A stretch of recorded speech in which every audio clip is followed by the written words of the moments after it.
بسم اللہ الرحمن الرحیم۔ السلام علیکم اسٹوڈنٹس۔ اچھا بھائی، فرسٹ ایئر کی اسلامیات کی بک ہے اور آج ہم جو ہے سورہ انفال کا رکوع نمبر 9 یعنی پارٹ 9 کریں گے، جس میں آیات ہے 65 تا 69، 5 آیات ہیں یہ۔ اچھا، آپ لوگوں کو اسلامیات سے ریلیٹڈ کچھ بھی چاہیے ہو تو ڈسکرپشن میں اس کا لنک موجود ہے پلے لسٹ کا، وہاں جا کر اسلامیات کی تمام ویڈیوز دیکھ سکتے ہیں۔ اچھا، میں اس میں نوٹس جو ہیں یہاں پر اس ویڈیو میں بھی اس ٹاپک کے انگلش اور اردو دونوں میں نوٹس موجود ہیں، آپ دیکھ سکتے ہیں۔ میں صرف یہ آپ کو آیات پڑھ کر بتا دوں۔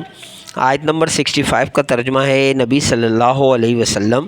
مسلمانوں کو جہاد کی ترغیب دو۔ اگر تم میں 20 آدمی ثابت قدم رہنے والے ہوں گے تو 200 کافروں پر غالب رہیں گے، اور اگر 100 ایسے ہوں گے تو 1000 پر غالب رہیں گے، اس لیے کہ کافر ایسے لوگ ہیں کہ کچھ بھی سمجھ نہیں رکھتے۔ تو یہاں اللہ جو ہے حضور صلی اللہ علیہ وسلم سے فرما رہے ہیں کہ مسلمانوں کو جہاد کے لیے اکساؤ، ترغیب دینا، اکسانا، کہ ان کو یہ بتلاؤ کہ اگر تمہارے 20 آدمی بھی ثابت قدم یعنی جنگ میں ڈٹے رہیں گے تو وہ 200 کافروں یعنی 10 گنا زیادہ پر جو ہے وہ حاوی ہو سکتے ہیں، اور اسی طرح اگر 1000 ہوں گے، اگر اسی طرح 100 ایسے ہوں گے تو 1000 پر غالب ہوں گے۔ تو یہاں 10% کا یعنی 10 گنا کا جو ہے وہ بتایا جا رہا ہے۔ پھر آیت نمبر 66 پہ ترجمہ: اب اللہ نے تم پر سے بوجھ ہلکا کر دیا اور معلوم کر لیا کہ ابھی تم میں کس قدر کمزوری ہے، پس اگر تم میں 100 ثابت قدم رہنے والے ہوں گے تو 200 پر غالب رہیں گے، اور اگر 1000 ہوں گے تو اللہ کے حکم سے 2000 پر غالب رہیں گے، اور اللہ ثابت قدم رہنے والوں کا مددگار ہے۔ اب اس آیت میں اللہ نے کیا کیا؟ مسلمانوں پر بوجھ ہلکا کر دیا اور کہا کہ چونکہ ابھی تم میں کمزوری ہے اس لیے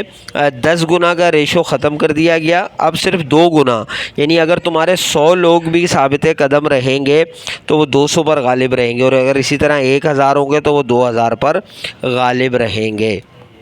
پھر آیت نمبر 67 کا ترجمہ ہے: پیغمبر کو شایع نہیں کہ اس کے قبضے میں قیدی رہیں جب تک کافروں کو قتل کر کے زمین میں کثرت سے خون نہ بہا دیں۔ تم لوگ دنیا کے مال کے طالب ہو اور اللہ آخرت کی بھلائی چاہتا ہے، اور اللہ غالب ہے، حکمت والا ہے۔ تو آیت نمبر 67 میں جو ہے یہ بتایا جا رہا ہے کہ پیغمبر کو یہ زیب نہیں دیتا، یعنی یہاں پہ حضور صلی اللہ علیہ وسلم کو تھوڑی سی تنبیہ کی گئی تھی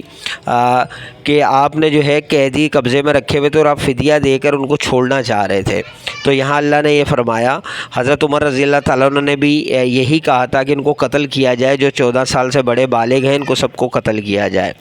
تو یہاں پر بھی یہی کہا جا رہا ہے کہ کافروں کو قتل کر کے زمین میں کثرت سے خون بہا دو، اور تم لوگ دنیا کے مال کے طالب ہو، یعنی لوگوں مسلمانوں سے کہا جا رہا ہے کہ تم تو دنیا کے مال کے طالب ہو، یعنی فدیہ پیسہ ملتا تھا اس میں،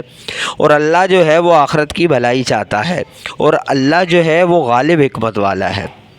آیت نمبر 68 میں: اگر اللہ کا حکم پہلے نہ آ چکا ہوتا تو جو فدیہ تم نے لیا ہے اس کے بدلے تم پر عذاب نازل ہوتا۔ دیکھیں اس کے بعد دوسری آیت میں اس سے بھی زیادہ بڑا جو ہے وہ عذاب کی بات کی جا رہی ہے کہ اگر اللہ کا پہلے حکم نہ آ چکا ہوتا، کیونکہ اللہ نے ہی پہلے حکم دیا تھا کہ تم فدیہ لے لیا کرو، تو اسی لیے حضور صلی اللہ علیہ وسلم اس پر عمل کر رہے تھے۔ تو یہاں پر یہی کہا گیا اگر وہ حکم نہ ہوتا تو تم پر جو ہے بہت بڑا عذاب آتا۔ اسی طرح آیت نمبر 69 ہے: اب جو مال غنیمت تمہیں ملا ہے اسے کھاؤ کہ وہ تمہارے لیے حلال طیب ہے، اور اللہ سے ڈرتے رہو، بے شک اللہ بخشنے والا مہربان ہے۔ پھر اللہ نے یہاں پہ اس سے اگلی آیت میں نرمی کی اور یہ کہا کہ اب چونکہ تم مال غنیمت تو تم لے چکے ہو، تو جو ملا ہے اس کو کھا لو، یہ تمہارے لیے حلال ہے، اور اللہ سے ڈرتے رہو، بے شک اللہ بخشنے والا ہے، مہربان ہے۔ تو یہ اللہ کی بخشش اور مہربانی تھی کہ اللہ نے جو ہے ناراضگی کا اظہار کرنے کے بعد پھر اس مال کو کھانے کی اجازت دے دی۔ تو یہ چھوٹا سا 5 ہی آیات تھی، زیادہ آیات نہیں تھی اس میں، اور یہ چھوٹا سا ہی ٹاپک تھا۔ اس کے بعد میرا خیال سورہ انفال کا ایک آخری رہ گیا ہے، وہ ہم 10واں کر لیں گے۔ اس میں جو ہے 2 آیات اسی طرح سیم دی ہوئی تھیں، اور اس میں پہلی آیت 65 کا ترجمہ اور تشریح تھا، اور دوسری 67 کا ترجمہ اور تشریح تھا، وہ میں نے کر دیا ہے۔